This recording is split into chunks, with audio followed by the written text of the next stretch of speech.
नमस्कार, मैं हूं निहाली आपके साथ और आप देख रहे हैं राष्ट्रीय तक न्यूज। चलिए नजर डालते हैं आज की खबर की ओर। हिंगन घाट को प्रकृति का अद्भुत सौभाग्य प्राप्त हुआ।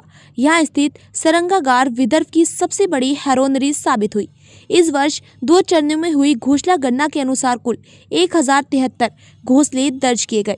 इतने बड़े पैमाने पर पक्षियों का प्रजनन होना स्वयं में एक विलक्षण और अनोखी घटना है। पक्षियों की ये चहल पहल भरी बस्ती हिंगन घाट को आज प्रकृति प्रेमियों के लिए जीवंत प्रयोगशाला बना रही, ऐसा मत पक्षी अध्येताओं ने व्यक्त किया है।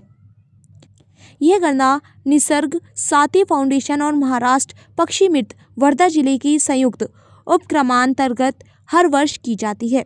2024 में पहले चरण में 114 घोंसले गिने गए थे, जबकि दूसरे चरण में यह संख्या 146 और बढ़ी।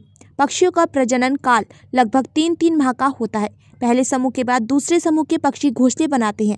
दोनों चरणों की गिनती मिलाकर संख्या 1073 पर पहुंची है।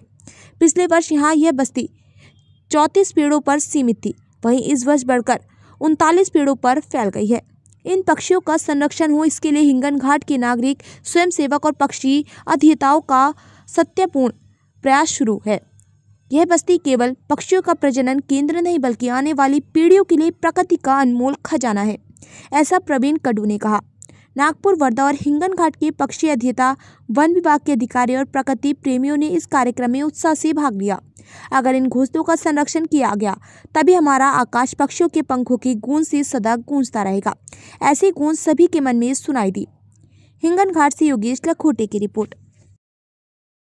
आज 14/9/2025 तहसील कार्यालय परिसर, न्यायालय परिसर व पंचायत समिती परिसरामध्ये मिश्र पाणपक्ष्यांची मिश्र विहीन वसाहत यांची घरटी मोजण्याचा कार्यक्रम घेण्यात आला। यापूर्वी जून महिन्यामध्ये या प्रकारे घरटी गणना करण्यात आलेली होती। त्या घरटी गणनेमध्ये एकूण 915 घरटी आढळून आली। आजच्या या घरटी गणनेच्या कार्यक्रमामध्ये 158 घरटी आढळून आलेली आहे।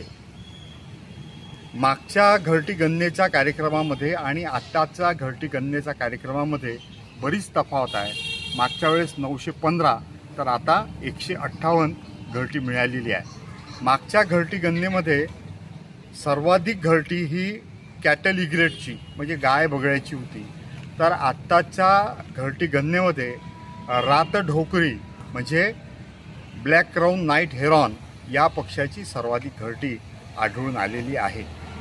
आम्ही दरवर्षी निसर्ग साथी फाउंडेशनच्या वतीने या प्रकारे घरटी गणनेचा कार्यक्रम या ठिकाणी करत असतो। त्याचा मागचा मुख्य उद्देश म्हणजे या ठिकाणी असलेल्या पक्ष्यांच्या घरट्यांबद्दल माहिती मिळावी, त्यांचं संरक्षण व संवर्धन करता यावं या हेतूने या घरटी गणनेच्या कार्यक्रमामध्ये आपण आयोजन करत असतो। आजच्या या घरटी गणनेच्या कार्यक्रमामध्ये महाराष्ट्र पक्षी मित्रतर्फे राहुल वकारे, ज्ञानचंद गिडवानी, MSR शाद यांनी सुद्धा सहभाग घेतला होता आणि आजची घरटी गणना ही पूर्णतः यशस्वी झालेली आहे। या घरटी गणनेचे 2 टप्पे पडतात। पहिल्या 3 महिन्यामध्ये पक्षी आपलं प्रजनन करून पिलांना घेऊन उडून जातात। आता जी घरटी आहे ती दुसऱ्या टप्प्यातली आहे आणि या दुसऱ्या टप्प्यामध्ये ते